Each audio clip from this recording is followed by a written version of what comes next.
My name is Rachel Foster. I'm 40 years old. 3 years ago, I sat at a mahogany dining table in my family's lakefront cabin in northern Wisconsin and listened to my older brother Daniel raise his glass for a toast.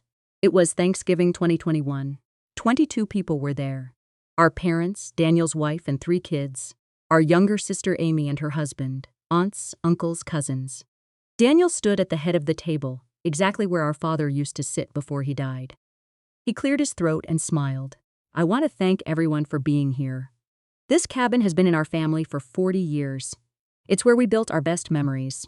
And I want to thank my parents for raising 3 kids, even though only 2 of us really made something of ourselves. He gestured to Amy. Amy's a pediatrician. I'm a corporate attorney.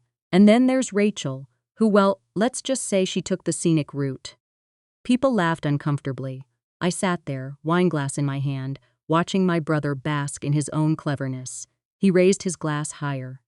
So here's to the sibling who never made it. May she someday figure out what she wants to be when she grows up. Everyone looked at me, some pitying, some embarrassed, some actually clinking glasses. I smiled. I stood up. I raised my glass. To the sibling who never made it, I said calmly. Then I looked directly at Daniel. And to the lawyer who apparently never learned to read property deeds. Because I own 60% of this cabin. You're sitting in my house. The room went silent. Daniel's face drained of color. My mother gasped. And I set down my glass, walked out of that dining room, and called my attorney to start eviction proceedings. Before I tell you what Daniel said when he realized what I'd done, let me take you back to 2008, and the day my father made me a promise that would change everything. If this story resonates with you, please subscribe and drop a comment. I want to know where you're watching from. In July 2008, I was 24 years old. I'd just graduated from the University of Wisconsin with a BFA in fine arts. I had $43,000 in student loans, no job, and a dream of becoming a professional painter. My family thought I was wasting my life. My father, Robert Foster, had built a successful construction company in Milwaukee. He valued hard work, practicality, results you could measure.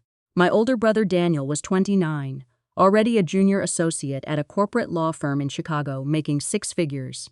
My sister Amy was 21, in her 2nd year of medical school, and I was the disappointing middle child who'd majored in something useless. We were at the family cabin that summer. The cabin sat on 12 acres of pristine lakefront property in Vilas County, northern Wisconsin.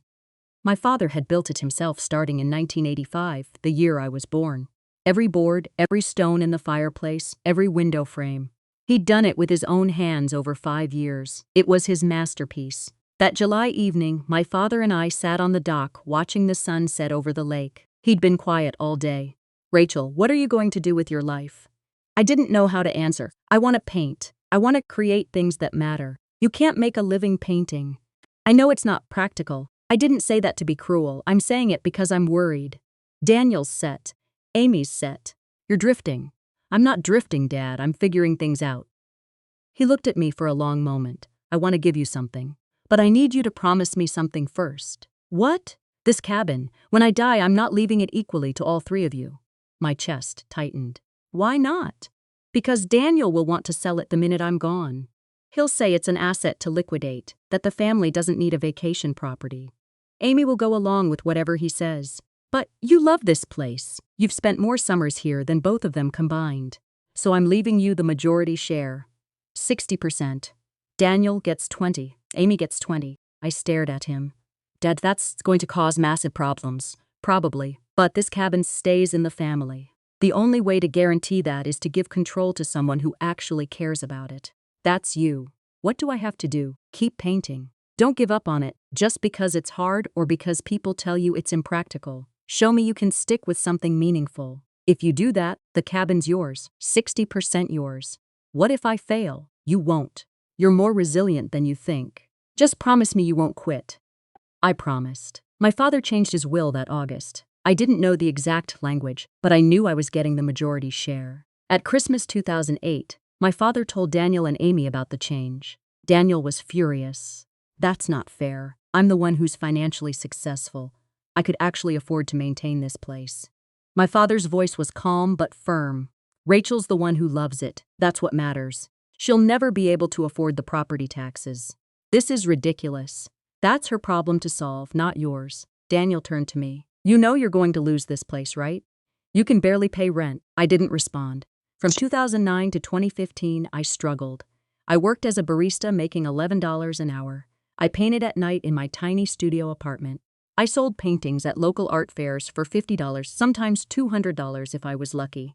I lived on ramen and hope, and at every family gathering, Daniel made sure everyone knew I was failing. Thanksgiving 2010. Still painting, Rachel? When are you getting a real job? Christmas 2012. I heard you're working at that coffee shop. That's cute. Mom says you sold a painting last month for $150. Wow, that's almost a whole day's earnings for me. My father always defended me. She's building something. It takes time. My mother was less certain. Robert, maybe Daniel has a point. Maybe Rachel needs something more stable. But I kept painting because I'd made a promise. In 2016, everything changed. A gallery owner named Patricia Chen walked into a small art fair in Milwaukee and stopped at my booth. She looked at my paintings for 20 minutes without saying a word. Then she handed me her card. I want to represent you. Can you have 15 new pieces ready in 6 months? My first gallery show sold out. Every single painting. $45,000 total. I paid off half my student loans in one night. By 2017, I had steady gallery representation. My paintings were selling for $5,000 to $10,000 each. In 2018, I opened my own small gallery in Milwaukee's 3rd Ward. By 2019, I was making $120,000 a year. I still lived modestly. I reinvested everything into my art, my gallery, my career, but I was successful by any measure. My family still treated me like the family failure. Daniel at Christmas 2018. It's nice you have a hobby that actually pays now. When are you going to think about a real career? In March 2019, my father died. Heart attack. He was 70 years old. At the funeral, Daniel gave the eulogy. He talked about hard work and legacy and building something that lasts. He didn't mention me once. The will reading was in April. My father's estate attorney, Thomas Green, read the provisions. The house in Milwaukee. To my mother, worth about $800,000. The investment accounts, $1.2 million. Split equally among the 3 children. Cabin, 60% to Rachel Foster, 20% to Daniel Foster, 20% to Amy Foster. The cabin was valued at $2.8 million. 12 acres of prime lakefront property that had appreciated significantly since 1985. Daniel stood up. There must be a mistake. Thomas looked at him over his glasses. No mistake, your father was very clear. This is insane. Rachel can't even afford the property taxes on a place like that. Thomas pulled out another document. Your father established a small trust fund, $50,000, specifically to cover property taxes on the cabin until the funds are depleted. After that, the burden falls to the majority owner. Daniel turned to me. We should sell it. Split the money 3 ways fairly. No. Rachel, be reasonable. It's just sitting there. I said no. You can't afford to keep it. I'll figure it out. Over the next 2 years, Daniel called me once a month with the same pitch. Let's sell the cabin. It's the smart financial move. Every time, I said no. I started using the cabin every weekend. I'd drive the 4 hours from Milwaukee on Friday afternoons, paint all weekend, drive backs Sunday nights. The cabin became my sanctuary, my studio, the place where I felt closest to my father.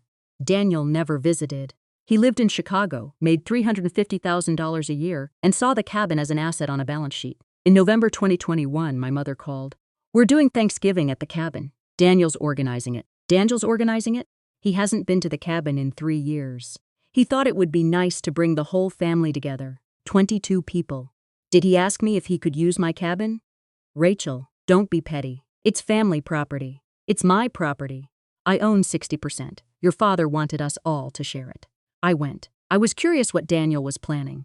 I arrived Thanksgiving morning to find Daniel's wife, Catherine, greeting people at the door. Welcome to our cabin. I stopped. It's not your cabin, Catherine.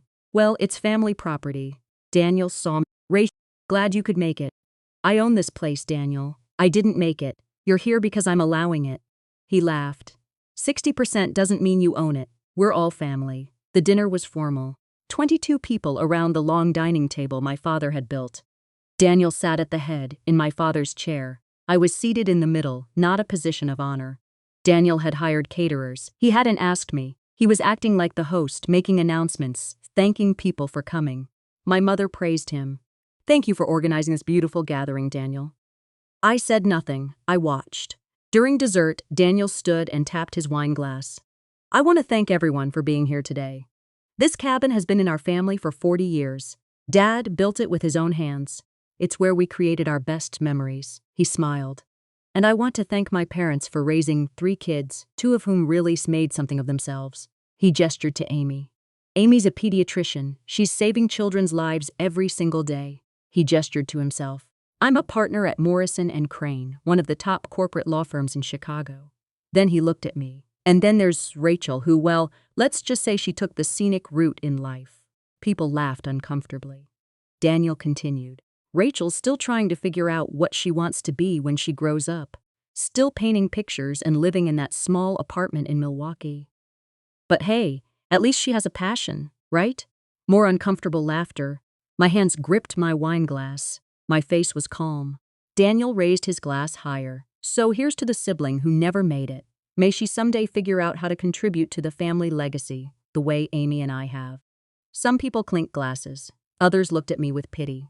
My mother started to speak. Daniel, that's not. Daniel waved her off. Mom, I'm just being honest. Rachel knows I love her. This is just sibling teasing. I stood up slowly. I picked up my wine glass. You're right, Daniel. Let's toast to the sibling who never made it. I paused. The sibling who makes a measly $120,000 a year selling her paintings. The sibling who owns her own gallery in Milwaukee. The sibling who was featured in Milwaukee Magazine last month as one of Wisconsin's rising artists.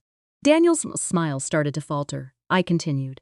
But most importantly, let's toast to the sibling who apparently never taught her big brother corporate attorney to read legal documents carefully. I looked directly at him. Because if you had, you'd know that I don't just own 60% of this cabin in some vague family sharing arrangement. I own 60% as majority stakeholder, which means I control what happens to this property. I control who uses it. I control who gets asked to leave. Dead silence. Daniel's face was changing color. What are you talking about? I'm talking about the fact that you're currently hosting Thanksgiving in my house without my permission. You hired caterers for my property without asking me. You're sitting in my father's chair at my dining table, acting like you own this place. Daniel stood up. This is family property. No, this is my property that I graciously allow family to use. Dad left you 20%, Daniel. 20. Amy has 20. I have 60. That means every major decision about this cabin goes through me. And I've decided I don't want you here anymore. Catherine spoke up. You can't kick us out on Thanksgiving. I can, and I am. You have until Sunday evening to clear out. After that, you're trespassing. I set down my wine glass. I walked out of the dining room. I got in my car and drove back to Milwaukee. Behind me, I left chaos. The next morning, I called my attorney, Marcus Chen. Marcus, I need you to send an eviction notice. On Thanksgiving weekend? Yes, to my brother Daniel. He's currently occupying my property without permission. You're serious. Completely. I want him out by Sunday at 6 p.m. Saturday morning, Marcus sent the formal notice. As majority shareholder, 60 misters of the property located at address, Rachel Foster hereby revokes permission for Daniel Foster and all associated guests to occupy the premises. Vacate by November 28, 2021, 6 p.m., or face trespassing charges. Daniel called me 30 minutes after receiving it.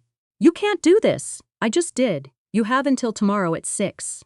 Mom, talk to her. My mother called an hour later. Rachel, this is tearing the family apart. Daniel tore it apart when he publicly humiliated me in front of 22 people. It was just a joke. It wasn't a joke, Mom. It was cruelty. And he did it in Dad's cabin, at Dad's table, spitting on everything Dad believed about me. I'm done. Where is this coming from? It's coming from 15 years of Daniel telling me I'm a failure. 15 years of him dismissing my work, my career, my choices. I kept my promise to Dad. I kept painting. I built something. And Daniel can't stand that I succeeded doing something he thought was worthless. He's your brother, and he needs to learn that actions have consequences. Daniel didn't leave by Sunday. He called my bluff. So on Monday, I had Marcus file trespassing charges. The police showed up Tuesday morning. Daniel and his family were escorted off the property. In December, Daniel hired an attorney and sued me. His claim? 60% ownership doesn't grant unilateral eviction rights over family members. Marcus's response: Wisconsin property law is clear. Majority stakeholder controls property usage. Mr. Foster has financial stake through his 20% ownership, but that doesn't grant him usage rights without the majority owner's permission. In January 2022, we went through depositions.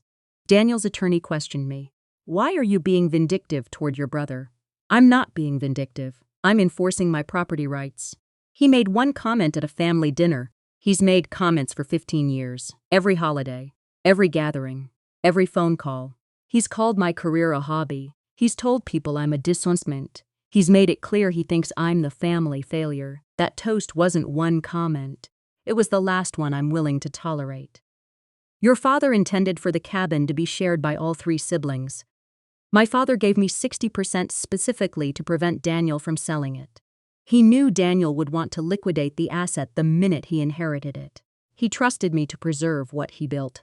That's what I'm doing. In March 2022, the case went before a judge. Daniel's attorney argued that family property should have equal access regardless of ownership percentage. Marcus argued that I had clear legal right as majority owner to control property usage. The judge took 10 minutes to decide. Does Mr. Foster have any written agreement guaranteeing him unlimited access to the property? Daniel's attorney hesitated. No, Your Honor, but then Ms. Foster, as majority owner, has the legal right to determine property usage. Case dismissed. After the hearing, Daniel tried one more time. Rachel, I'll apologize. I'm sorry for the toast. It's too late, Daniel. I'll never make another comment about your career. I promise. I don't believe you, and I don't care anymore. What do you want? Money? Name your price. I'll buy you out. The cabin's not for sale. Everyone has a price, Rachel. Mine is higher than you can afford, and even if you could afford it, I wouldn't sell to you. Ever. Why are you doing this? Because Dad left me this cabin for a reason. He knew you'd try to turn it into a transaction. He knew you'd want to sell it for the money. He gave it to me because I actually love it. And I'm not letting you destroy what he spent 5 years of his life building. In the fall of 2023, Daniels sent a formal offer through his attorney, $1.68 million for my 60% share, exactly the market value. I declined. He increased the offer, $2 million, above market value. I declined. He went to $2.5 million, almost $1 million over market value. I sent back one final response through Marcus. The cabin is not for sale at any price. Stop asking. My mother came to my gallery in July 2023. Your father wouldn't have wanted this. Dad specifically gave me 60% to prevent exactly what Daniel's trying to do. I meant the family falling apart. Daniel made that toast, Mom. He sued me. He can't accept that Dad trusted me more than him. That's not my fault. Can't you forgive him? Maybe someday, but I'll never let him back in the cabin. Those are 2 separate things. He's your brother, and he spent 15 years telling me I'm a failure. I'm done pretending that's okay just because we share DNA. My career kept growing. By 2023, my paintings were selling for $15,000 to $25,000 each. I was making $180,000 a year. The Chicago Tribune did a feature on me in their art section. The irony wasn't lost on me. Daniel City, celebrating my success. I used the cabin every single weekend. I painted there. I hosted small artist retreats. The property taxes were no problem. Everything Daniel predicted would fail had succeeded. In the winter of 2023, Amy asked to visit the cabin with her family. I said yes. We sat on the dock while her kids played on the shore. I get it now, Amy said. Get what? Why Dad gave you 60%. You're the only one who actually uses this place. Daniel hasn't been here in 4 years. I haven't been here in 2, but you're here every weekend. It's where I feel closest to Dad. Daniel just wanted it as an asset, something to own. Maybe sell for retirement someday. I know. I'm sorry I didn't defend you. At Thanksgiving, when he made that toast. You didn't join in. That was enough. Can I bring the kids here sometimes? Anytime, Amy. You're always welcome. It's 2024 now. I'm 40 years old. I make $200,000 a year from my art. I own a successful gallery. I've been featured in regional and national art publications, and I own 60% of a lake cabin worth $2.8 million.